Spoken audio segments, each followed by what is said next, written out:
لیکن اس سہولت کاری کو سیاسی بیانی کے ساتھ جو ہے وہ جوڑا جا رہا ہے. راج صاحب دیکھیں عاشق صاحب، اس خبر کے اندر 3 بڑے دلچسپ نکات ہیں، اور ان نکات کو ایک ایک کر کے اپنے ویورز کے سامنے ایکسپلین کرتے ہیں. اور جب ہم یہ وضاحت دیں گے ان نکات کی تو ہمارے جو ناظرین ہیں ان کو یہ پتہ چلے گا کہ عمران خان صاحب کے خلاف یہ کتنا ایک بوگس قسم کا نیا نیریٹو بنایا گیا ہے، اور کیوں میں یہ کہہ رہا ہوں کہ جس نے یہ نیا اسکرپٹ لکھا ہے اس کو فوری طور پر کان پکڑانے چاہیے، اور کم سے کم 24 گھنٹے اس اسکرپٹ رائٹر کو اور اس اسکرپٹ کے اوپر عمل درآمد کرنے والے کو، جو ہم استارتن کہتے ہیں کہ مرغا بنا دیں. جو سرکاری اسکولوں میں ایک خاص جنریشن کو ایک خاص وقت تک مرغا بنایا جاتا رہا، تو یہ وہ وقت آ گیا ہے کہ اسکرپٹ رائٹر کو آپ مرغا بنا دیں. کیونکہ اس خبر میں یہ کہا گیا کہ ڈپٹی سپرنٹینڈنٹ اڈیالہ جیل کو، جو کہ لاپتہ تھے، جن کے لاپتہ ہونے کے بعد متعلقہ تھانے میں کوئی ایف آئی آر بھی درج نہیں ہوئی، ان کے خلاف کوئی درخواست بھی نہیں دی گئی، اور جب ہائی کورٹ میں یہ معاملہ گیا تو اس وقت پتہ چلا کہ ان کو عدالت میں بھی پیش نہیں کیا گیا اور ان کے خلاف کوئی ایف آئی آر بھی درج کرانے کی زحمت گوارا نہیں کی گئی. تو اس کا مطلب یہ ہے کہ اصل میں ان کو لاپتہ کیا گیا اور ان کو اغوا کیا گیا. اسی کی وجہ سے ان کی اہلیہ یہ دھمکی دینے پر مجبور ہو گئی کہ اگر میرے شوہر کے متعلق معلومات نہ دی گئیں تو میں خود سوزی کر لوں گی. اب اس خبر میں یہ کہا گیا کہ اب 6 مزید جو گرفتاریاں کی گئی ہیں، ان میں اڈیالہ جیل کے جو ملازمین گرفتار کیے گئے ان میں 3 خواتین شامل ہیں. اچھا، یہ 3 خواتین کون شامل ہیں؟ ان میں ایک خاتون ہے جو کہ اڈیالہ جیل میں جھاڑو وغیرہ لگاتی تھیں، سویپر ہیں. 2 لیڈی وارڈنز شامل ہیں، اور اس کے علاوہ سی سی ٹی وی کیمراز کی نگرانی کرنے والے 3 اہلکار شامل ہیں. اب اس کے بعد یہ دعویٰ کیا گیا اس خبر میں بڑا مضحکہ خیز قسم کا کہ جن خواتین کو گرفتار کیا گیا یہ جیل میں بشرا بی بی صاحبہ اور عمران خان صاحب کے درمیان پیغام رسانی کرتی تھیں. عمران خان صاحب کون ہیں اور بشرا بی بی صاحبہ کون ہیں؟ عمران خان صاحب کیا پاکستان کے پرائم منسٹر ہیں اس وقت، اور بشرا بی بی صاحبہ کیا بھارت کی پرائم منسٹر ہیں؟ کہ عمران خان صاحب پاکستان کے پرائم منسٹر اور بھارت کی prime minister Bushra be be صاحبہ کے درمیان کوئی کمیونیکیشن ہو رہی تھی، یا عمران خان صاحب بھارت کا پرائم منسٹر ہوتا نا تو شاید اس طرح کا کیس نہ بنتا رہے صاحب. جی، بھارت کا پرائم منسٹر جو ہے وہ شادیوں میں آتا ہے. بھارت کا پرائم منسٹر جب وزیر اعظم بنتا ہے تو اس کو مبارکباد کی پہلے چھوٹا بھائی ٹویٹ کرتا ہے، پھر بڑا بھائی ٹویٹ کرتا ہے. تو اگر پرائم منسٹر بھارت کا ہوتا تو دشمن نہیں ہونا تھا، پھر وہ دوست ہونا تھا. تو پرائم منسٹر بھارت کا ہوتا تو شادیانے بھی بجائے گئے ہوتے. لیکن بہرحال اب یہ جو ایک بیانیہ بنایا گیا اس کے اندر جو دلچسپ بات ہے وہ کیا ہے کہ عمران خان صاحب اور بشرا بی بی صاحبہ دونوں اڈیالہ جیل میں ہیں، دونوں میاں بیوی ہیں، شوہر اور اہلیہ کا ان کے درمیان رشتہ ہے، ایک ہی جیل میں ہیں. تو ایک شوہر اپنی اہلیہ کو کیا سازش کا فارمولہ بھیج سکتا ہے جیل کی خواتین سٹاف کے ہاتھوں کہ آپ بھی جیل میں ہیں، میں بھی جیل میں ہوں؟ کیا وہ کوئی جیل توڑنے کا پلان بنا رہے ہیں میاں بیوی کہ ہم جیل توڑ دیں؟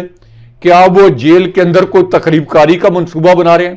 کیا عمران خان صاحب یہ پیغام دے رہے ہیں بشرا بی بی صاحبہ کو کہ آپ کے پاس کوئی تخریب کاری کا مواد ہے تو اس کو کس طریقے سے استعمال کرنا ہے، اور بشرا بی بی صاحبہ عمران خان صاحب سے ہدایات لے رہی ہیں؟ یعنی یہ کتنا ایک مضحکہ خیز الزام ہے کہ ایک شوہر اور ایک بیوی ایک ہی اڈیالہ جیل میں یہ قید ہیں، تو وہ آپس کے اندر کوئی پیغام رسانی کر رہے ہیں ایسی جس سے کوئی بہت بڑی سہولت کاری ہو رہی ہے ملک کے خلاف، آرمی چیف کے خلاف، اسٹیبلشمنٹ کے خلاف، اس کٹ پتلی حکومت کے خلاف، ریاست کے خلاف. اچھا، اس کے اندر ایک اور دلچسپ پہلو کیا ہے؟ وہ دلچسپ پہلو یہ ہے کہ عمران خان صاحب اور اسی طرح بشرا بی بی صاحبہ کے خلاف جو مقدمات بنائے گئے ہیں، کئی مقدمات ایسے ہیں جن میں دونوں میاں بیوی کو اکٹھے نامزد کیا گیا. تو جب ان کیسوں کی سماعتیں ہوتی ہیں تو عمران خان صاحب اور بشرا بی بی صاحبہ کی ملاقات بھی ہوتی ہے. اسی طرح جو خواتین کے لیے ایک پورشن الگ سے ڈیڈیکیٹ کیا گیا وہاں بھی یہ ملاقات ہو جاتی ہے. یہاں تک کہ ابھی علیمہ خان صاحبہ اور بشرا بی بی صاحبہ یہ جب ایک ہی سماعت میں اکٹھے تھے تو عمران خان صاحب جو ہیں وہ اس بوتھ میں گئے بھی ہیں. تو عمران خان صاحب کی جب بشرا بی بی صاحبہ سے سماعت کے دوران بھی ملاقات ہو جاتی ہے تو عمران خان صاحب بشرا بی بی صاحبہ کو کیا پیغام رسانی کریں گے؟ کیا کوئی ایٹم بم کا فارمولہ بتائیں گے؟ کیا کوئی ہائیڈروجن بم کا فارمولہ بتائیں گے؟ تو اس لیے میں کہتا ہوں کہ اس قسم کے مذائقہ خیز فارمولاز سامنے لانے والے جو اسکرپٹ رائٹر ہیں ان کو کان پکڑائیں، کیونکہ پوری قوم کے سامنے ان اسکرپٹ رائٹرز کا مذاق اڑتا ہے، اس کے بعد اس کے اوپر میمز بنتے ہیں۔ اس کے بعد یہ بھی دعویٰ کیا گیا کہ سی سی ٹی وی کیمراز کی نگرانی کرنے والے 3 اہلکاروں کو بھی گرفتار کیا گیا۔ اچھا، یہ تو انہوں نے اپنے اوپر ہی فرد جرم عائد کر لیے، کیونکہ ان 3 اہلکاروں کو جو گرفتار کیا گیا ہے اس میں یہ ثابت کر دیا گیا کہ سی سی ٹی وی کیمراز جو ہیں یہ موجود ہیں اڈیالہ جیل میں، ان کا ایک پورا جال ہے، I S I, military intelligence, I B, ان کے جاسوس بھی موجود ہیں،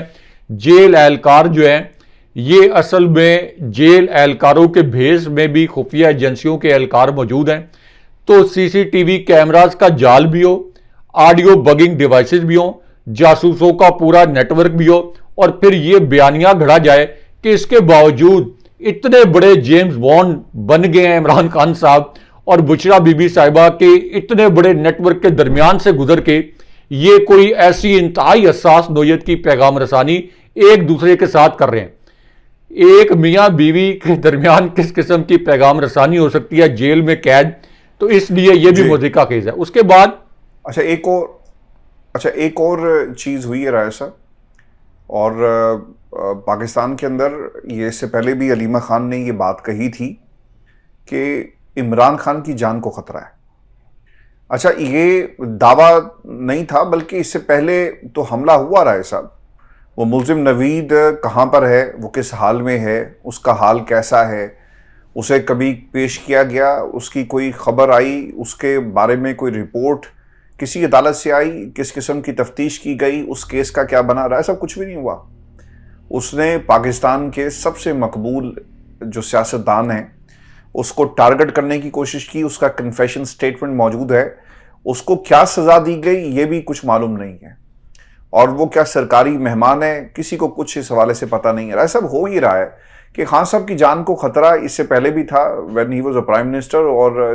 جو ہیلی کاپٹرز کی لینڈنگ، اور بار بار یہ بتایا گیا کہ کچھ نہ کچھ ایسا ضرور ہے جس کی انکوائری ہونی چاہیے تھی، اور عمران خان کو محتاط رہنے کے حوالے سے بھی کہا گیا۔ لیکن خان صاحب جب ایک ہیلی کاپٹر میں فنی خرابی ہوتی ہے تو ایک میدان میں اترے اور بچے کرکٹ کھیل رہے تھے، اور پھر انہوں نے کرکٹ ان کے ساتھ کھیلنا شروع کر دی، تو سادگی تو ان کی یہ تھی۔ ان کی جان کو خطرہ۔ ملزم نوید موجود ہے، ایک بڑی پرائم ایگزامپل ہے کہ ان کی جان کو کچھ لوگوں نے لینے کی کوشش کی۔ علیمہ خان نے یہ دعویٰ کیا کہ جس طرح سے پارٹی کو ختم کیا گیا عدالتوں کے ذریعے، اب وہی کام عمران خان کی زندگی کے ساتھ بھی جڑا ہوا ہے، یعنی عمران خان کو راستے سے ہٹانے کے لیے کچھ بھی کیا جا سکتا ہے۔ آپ کو یاد ہوگا کہ سلو پوائزننگ کی خبریں آتی رہی کہ سلو پوائزننگ کی جا سکتی ہے۔ عمران خان کو کیا کھانا دیا جاتا ہے؟ عمران خان کے پاس باورچی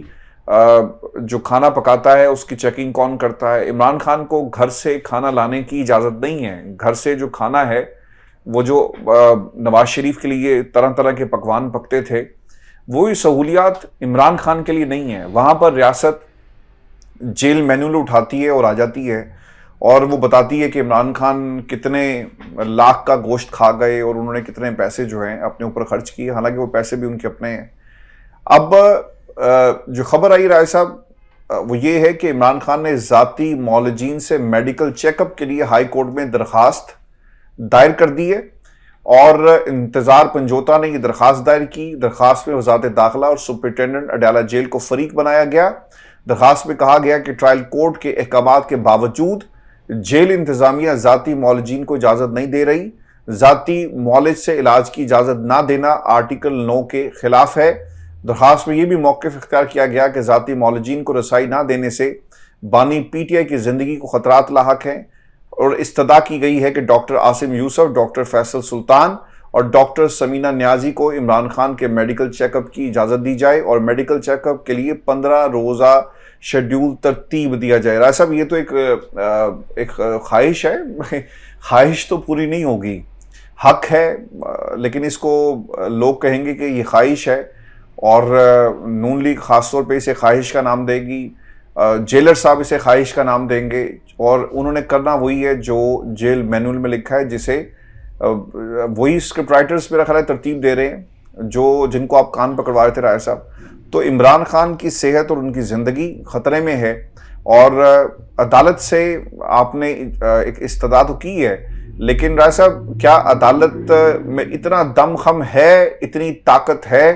کہ وہ اسکرپٹ رائٹرز کے اسکرپٹ کے خلاف جا کر اپنا کوئی جو فیصلہ ہے وہ تحریر کرے اور ان کی اس کوشش کو ناکام بنائے؟ دیکھیں ہاشمی صاحب، ایک تو سابق پرائم منسٹر کے طور پر عمران خان صاحب کے لیے جیل مینول عام قیدیوں سے انٹائرلی مختلف ہے. ایک تو یہ جو کہا جاتا ہے کہ جیل مینول کے مطابق یہ ممکن نہیں ہے، یہ ممکن نہیں ہے،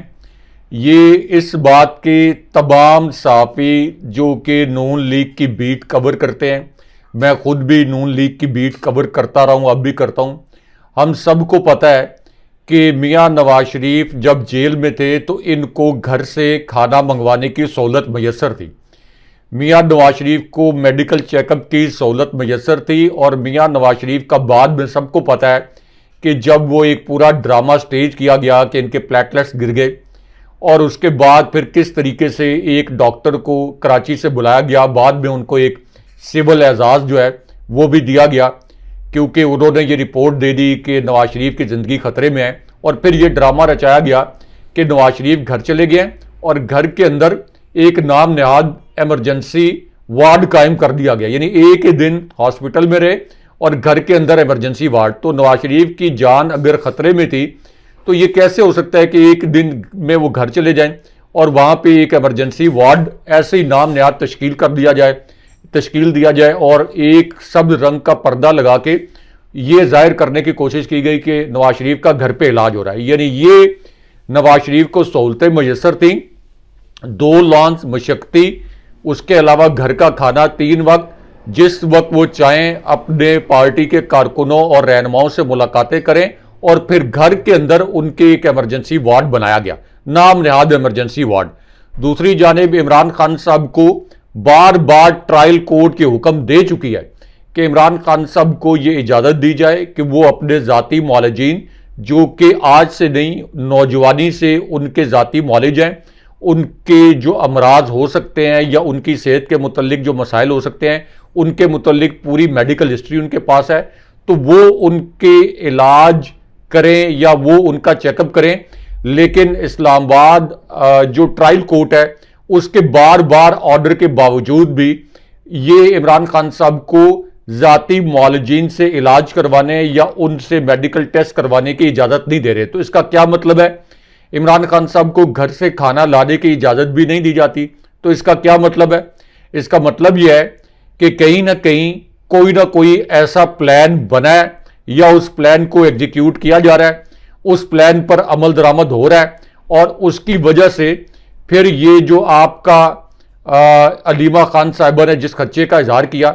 کہ عمران خان صاحب کی جان بھی لی جا سکتی ہے، تو یہ خدشات جو ہیں یہ 100% درست نظر آتے ہیں. اور چونکہ عمران خان صاحب پاکستان کے سابق پرائم منسٹر ہیں، اس لیے ان خدشات کے اوپر فوری نوٹس لے کے عمران خان صاحب کے یہ خدشات دور کرنے چاہیے. ورنہ اگر کوئی پلان نہیں ہے تو پھر کیا وجہ ہے کہ ان معالجین کو عمران خان صاحب کا علاج کرنے یا ان کا چیک اپ کرنے کی اجازت نہ دی جائے؟ رائے صاحب، فافن کی ایک رپورٹ جاری ہوئی ہے الیکشن کے حوالے سے، اور بہت ہی امپورٹنٹ رپورٹ ہے، اور اس میں بہت ساری چیزیں بڑی واضح کی گئی. پاکستان میں الیکشن پر کام کرنے والے ادارے فافن نے ایک رپورٹ جاری کی. یہ رپورٹ الیکشن ٹریبونلز اور ان کی کارکردگی کے حوالے سے تھی، اور اس میں وہ کیا لکھتے ہیں. 23 میں سے 11 ٹریبونلز نے 377 میں سے صرف 25 انتخابی درخواستیں نپٹائی ہیں. الیکشن ٹریبونلز کی جانب سے نپٹائی گئی درخواستیں دائر 377 درخواستوں میں 4% کی نمائندگی کرتی ہے. ان میں 4 قومی اسمبلی اور 21 صوبائی اسمبلی کے حلقوں سے متعلق یہ درخواستیں ہیں. تحریک انصاف نے قومی اسمبلی کے 76، پنجاب اسمبلی کے 72 اور سندھ 25 اور پختونخوا کے 13 حلقوں کے نتائج ٹریبونلز میں چیلنج کیے. نون لیگ نے قومی اسمبلی کے 9، پنجاب اسمبلی کے 22 نتائج چیلنج کیے. پی ٹی آئی نے 188، نون لیگ نے 33 حلقوں کے نتائج چیلنج کیے.